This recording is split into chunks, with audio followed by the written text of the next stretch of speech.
আসসালামু আলাইকুম। প্রিয় দর্শক, বুধবার রাতে ঢাকার ধানমন্ডির ৩২ নম্বরে বঙ্গবন্ধু শেখ মুজিবুর রহমানের যে বাড়িটা ছিল সেই বাড়িটা ভাঙা হয়েছে। সারা রাত ধরে ভাঙা হয়েছে এবং এই ভাঙার জন্য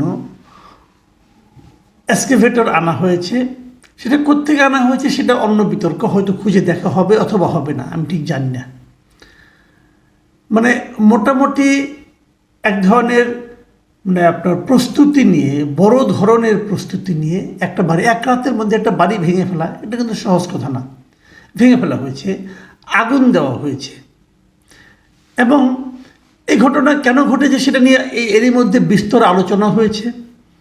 শেখ হাসিনার উস্কানিমূলক ভাষণ দেওয়ার কথা, ভাষণ দেওয়ার যে ঘোষণাটা, এটাকে উস্কানি মনে করা হয়েছে এবং সেই উস্কানির প্রতিবাদ স্বরূপ আমাদের ছাত্র জনতা তারা করেছেন বলে কেউ কেউ বলছেন। কেউ কেউ বলছেন যে ছাত্র জনতা ভেবেছে শেখ হাসিনা ঢুকে পড়তে চায় এবং ছাত্রদের ঐক্য যে বিনষ্ট হয়নি সেটা প্রমাণ করার জন্য তারা এটা করেছে। এগুলো অনেক ধরনের কথা। তো আমি আসলে অপেক্ষা করছিলাম পুরো বৃহস্পতিবার দিন যেটা নিয়ে, সেটা হলো যে এই ঘটনার প্রেক্ষিতে আমাদের পলিটিক্যাল পার্টিগুলো কী রিয়াকশন দেখায় এবং এই ঘটনার কারণে সরকারের পক্ষ থেকে কী রিয়াকশন আসে।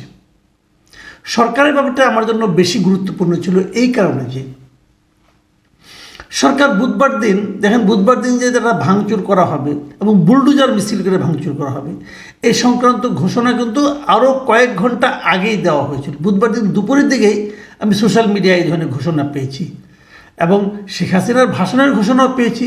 রাত ৯টার সময় সে ভাষণ দেবেন অনলাইনে। তো এবং ওই সময় ভাঙার কথা, কিন্তু বাস্তবে শেখ হাসিনার বক্তব্যটা সেটা ৯টার সময় যদিও শুরু হয়েছে, কিন্তু ভাঙচুর কিন্তু শুরু হয়ে গেছে আরও আগেই। তো এই কারণেই সরকারের পক্ষ থেকে সেই ভাঙচুরের যে প্রক্রিয়াটা, ভাঙচুরের যে উদ্যোগটা, সেটা প্রতিরোধে কোনো ব্যবস্থা নেওয়া হয়েছে বলে আমার কাছে দৃশ্যমান হয়নি। আর্মি কিছু ছিল, বাট তারা আসলে তেমন কিছুই করেনি, চুপচাপ দাঁড়িয়েছিল। আমি যে কথাটা বারবার বলার চেষ্টা করছি, সরকারের ভূমিকাটা আসলে কী ছিল? সরকার আসলে কোনো ভূমিকাই ছিল না। আমি কালকেও বলেছি, একটা অনুষ্ঠান একটা প্রোগ্রামে বলেছি যে আমার বিবেচনায় পুরো ঘটনার্থে শেখ হাসিনার ভাষণ এটা একটা উস্কানি ছিল এবং সরকারের নীরবতা এটা একটা আশকারা ছিল, এটা আমি মনে করেছি। এবং সরকার যে আসলে আশকারা দিয়েছে তার প্রমাণ আমরা পেলাম বৃহস্পতিবার দিন দুপুরের পর। বৃহস্পতিবার দিন দুপুরের পর সরকারের পক্ষ থেকে একটা বিবৃতি দেওয়া হয়েছে। সেই বিবৃতিতে বলা হয়েছে অনেক কথা। সেই বিবৃতিটা যদি আপনারা পড়েন তাহলে দেখবেন, আমি একটু পড়েই তারপরে আমি ব্যাখ্যাটা করি। এবং সেই বিবৃতিতে যদিও এই ঘটনাটাকে তারা অনভিপ্রেত ও অনাকাঙ্ক্ষিত বলে উল্লেখ করেছে, কিন্তু অনভিপ্রেত ও অনাকাঙ্ক্ষিত। অনাকাঙ্ক্ষিত তাহলে কী অনাকাঙ্ক্ষিত? এই ওনারা কি নিন্দা করলেন? নিন্দা কিনা সেটা বোঝা যায়নি। তো ওনারা কি বলেছেন সেটা আমি একটা কথা একটু জায়গায় বলতে চাই। সেটা হলো বলেছেন, ওনারা মূলত বলতে চেয়েছেন যে শেখ হাসিনাই রাতে যে ভাষণটা দিয়েছে, যে ঘটনাটা ঘটেছে, এটা শেখ হাসিনার বক্তব্যকে কেন্দ্র করে, বক্তব্যকে ঘিরেই এই ভাঙচুরটা হয়েছে। শেখ হাসিনা দুটো কাজ করেছেন। একটা হলো যে যারা নাকি জুলাই অগাস্টে যে গণ অভ্যুত্থান, এখানে যারা নাকি আত্মদান করেছেন তাদেরকে উনি অপমান করেছেন এবং এই গণ অভ্যুত্থানকে অবজ্ঞা ও অশ্রদ্ধা করেছেন। আর আরেকটা কাজ তিনি করেছেন, হুমকি ধামকি দিয়েছেন যে উনি প্রতিশোধ দিবেন। এই জন্য এই ঘটনাটা ঘটেছে। তো এই বক্তব্যটা ঠিক আছে, কিন্তু আমরা তো জানি যে আসলে এই শেখ হাসিনার বক্তব্য প্রচার হওয়ার আগেই এই ভাঙচুরটা শুরু হয়েছে। বিবৃতিতে বলা হয়েছে যে মানুষের মনে জুলাই গণহত্যা নিয়ে যে ক্ষত রয়েছে, সেই ক্ষততে শেখ হাসিনা একের পর এক আঘাত করে চলেছেন। তার এই সহিংস আচরণের প্রতিক্রিয়া হিসাবে ৩২ নম্বরের বাড়ি ভাঙচুরের ঘটনা ঘটেছে। ৩২ নম্বরের বাড়িতে ভাঙচুরের ঘটনা ঘটেছে, আগুন দেওয়া হয়েছে, এটা জাস্টিফাই করেছেন সরকার তার বিবৃতির মাধ্যমে। তবে তিনি আবার শেষ দিকে বলেছেন, সরকারের পক্ষ থেকে বলা হয়েছে যে অন্তর্বর্তী সরকার দেশ ও জনগণের জানমালের রক্ষায় সর্বোচ্চ সতর্ক আছে। আইন শৃঙ্খলা রক্ষাকারী বাহিনী সর্বাত্মকভাবে পরিস্থিতি নিয়ন্ত্রণে আনার যথাযথ চেষ্টা করছে। এই দুটো বাক্য আমার কাছে আসলে খুবই অর্থহীন মনে হয়েছে। অর্থহীন এই কারণে, তার সর্বোচ্চ সতর্ক কিভাবে থাকলো? জানমাল রক্ষায় সর্বোচ্চ সতর্ক কীভাবে থাকলো? জানমাল তো মাল তো রক্ষা করতে পারেনি ভাই। এরা যে বাড়ি ভাঙতে গিয়েছে সেই বাড়ি তারা অবাধে বিনা বাধায় ভাঙতে পেরেছে। তা সতর্ক কীভাবে থাকলো এটা আমার কাছে ক্লিয়ার না। আরেকটা হলো যে পরিস্থিতি নিয়ন্ত্রণে রাখার যথাযথ চেষ্টা করেছে। কী চেষ্টাটা করেছে? মিনিমাম বাধাও তো দেয়নি, একটা লাঠিচার্জও তো করেনি। কী করেছে? গুলি টুলি করার দরকার নাই, আটকাবে তো, চেষ্টা করবে তো। কী করেছে? 32 নম্বর এখানে একজন নারীকে লাঞ্ছিত করা হয়েছে, কিন্তু সেই নারী হয়তো কি বলেছিল আমি জানি না, তাকে হয়তো বড়জোর সে বঙ্গবন্ধুর পক্ষে কথা বলেছে, অথবা এই কাজটাকে তারা পছন্দ করে বলেছে, তাকে লাঞ্ছিত করা হয়েছে। তাকে নারীকে এই স্বাধীন দেশে, আর আইন শৃঙ্খলার বাহিনী নাকি চেষ্টা করেছে। কি চেষ্টা করলো বুঝলাম না। এই যখন কথাটা তারা বলল সরকার, এটাকে আমার কাছে খুবই এলোমেলো মনে হয়েছে, এবং আমার কাছে মনে হয়েছে এই বিবৃতি সারা দুনিয়ার কাছে গ্রহণযোগ্য হবে না। এবং আমার ধারণা সরকার নিজেও বুঝতে পেরেছে যে এই বিবৃতি গ্রহণযোগ্য হবে না। বিবৃতির একেবারে শেষ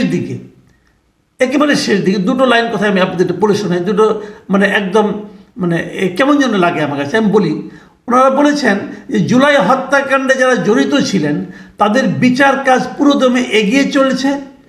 এই বিচার নিশ্চিত করে গণহত্যাকারীদের উপযুক্ত শাস্তি দিতে অন্তর্বর্তী সরকার প্রতিশ্রুতিবদ্ধ। বোঝা গেল যারা ভাঙচুর করেছে তাদেরকে সান্ত্বনা দেওয়ার জন্য কথাটা বলা হলো।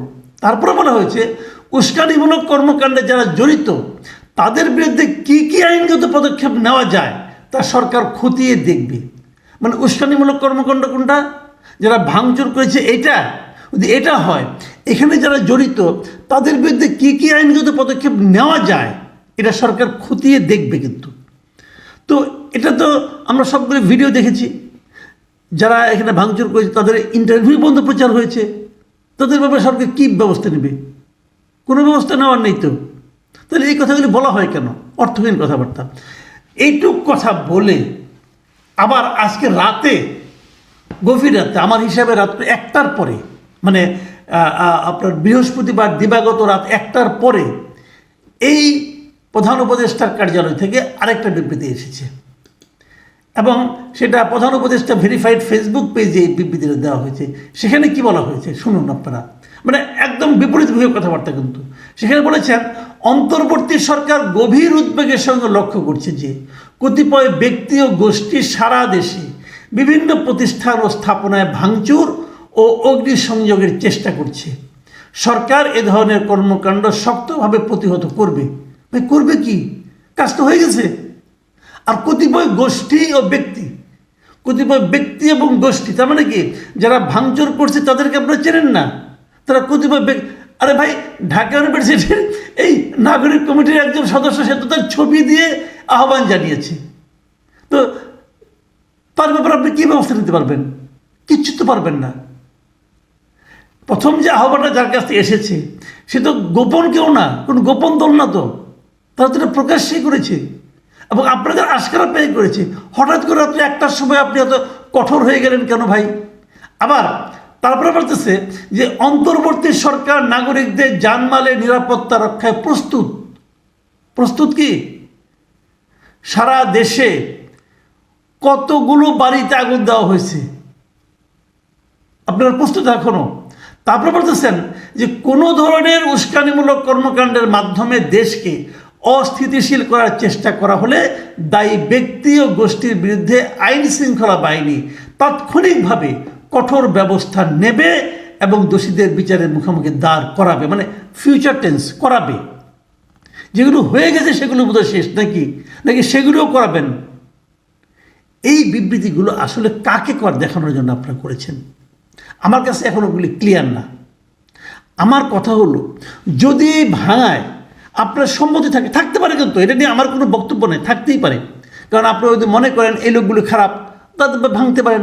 আপনি যদি মনে করেন এই লোকগুলো অবৈধ অবস্থায় অবৈধভাবে টাকা উপার্জন করে এগুলো বানিয়েছে, আপনারা এর বিরুদ্ধে ব্যবস্থা নিতে পারেন, ভেঙে গুড়িয়ে দিতে পারেন, কোনো সমস্যা নাই কিন্তু। বাট আমার কথা হলো কি, সরকারের অবস্থানটা আসলে কি, এটা আমাদের বোঝা দরকার। সরকার যদি বলে এই ভাঙা ঠিক আছে, যেটা নাকি প্রথম বিবৃতিতে বোঝা গিয়েছিল, তাহলে এক কথা। আবার পরে যেটা বলছে কঠোর ব্যবস্থা নেবে, শক্তভাবে প্রতিহত করা হবে, এটা যদি সত্য হয়, তাহলে প্রথমটার অত ব্যাখ্যা করার দরকারটা কি? তাহলে তাদের এই ভাঙচুরকে জাস্টিফাই করার দরকারটা কি ছিল? আমার কাছে মনে হয়েছে যে সরকার কনফিউজ, তারা কি করবে কি করবে না। কারণ সরকারের এই যে কনফিউশন, এই যে দ্বিধা, এই দ্বিধা সরকারের দুর্বলতাকে প্রকাশ করে। আমার স্পষ্ট কথা যে আমরা একটা শক্তিশালী সরকার দেখতে চাই, আমরা একটা আইন দ্বারা পরিচালিত হচ্ছে এমন একটা সরকার দেখতে চাই, আমরা এমন একটা সরকার দেখতে চাই তারা যা বলে তারা তা করে। আপনারা যদি যা বলেন তা যদি না করেন, তাহলে মানুষের কাছে কিন্তু হাস্যকর হয়ে যান। এবং খেলে মানুষ মানে কি, দেশের মানুষ না, বিদেশের কাছেও হাস্যকর হয়ে যান। এবং আমার ধারণা এরই মধ্যে সেটা শুরু হয়েছে। আমি এই ঘটনা ঘটার পর বৃহস্পতিবার সারাদিন সারা দুনিয়ার অনেকগুলো মিডিয়াকে আমি দেখার চেষ্টা করেছি। আমি পৃথিবীর কোনো মিডিয়া একটা পাইনি যারা এই ঘটনাকে, এই ভাঙচুরের ঘটনাকে, অগ্নিসংযোগের ঘটনাকে প্রশংসা করেছে মিনিমাম। আপনার এখানে বিদেশিরা তারপর কিভাবে দেখবে ঘটনাকে? এই সরকারকে কি দুর্বল সরকার ভাববে না কি ভাববে? এই বিষয়গুলো আমি মনে করি সরকারকে খেয়াল রাখতে হবে, মাথায় রাখতে হবে। আমি কিন্তু ব্যক্তিগতভাবে মনে করি যে আওয়ামী লীগের প্রত্যেকটা লোকে যারা অপরাধ করেছে শাস্তি হওয়া উচিত। আপনারা শাস্তি দেন, তাদের প্রত্যেকটা বাড়ি সিল করে দেন, আপনারা সেই বাড়িগুলো আপনারা বাজেয়াপ্ত করে দেন, কোনো সমস্যা নাই। কিন্তু যদি ভাঙচুর করতে চান তাও করেন, কিন্তু সিদ্ধান্ত নিয়ে করেন, অন্যকে দিয়ে আশকারা দিয়ে করায়েন না।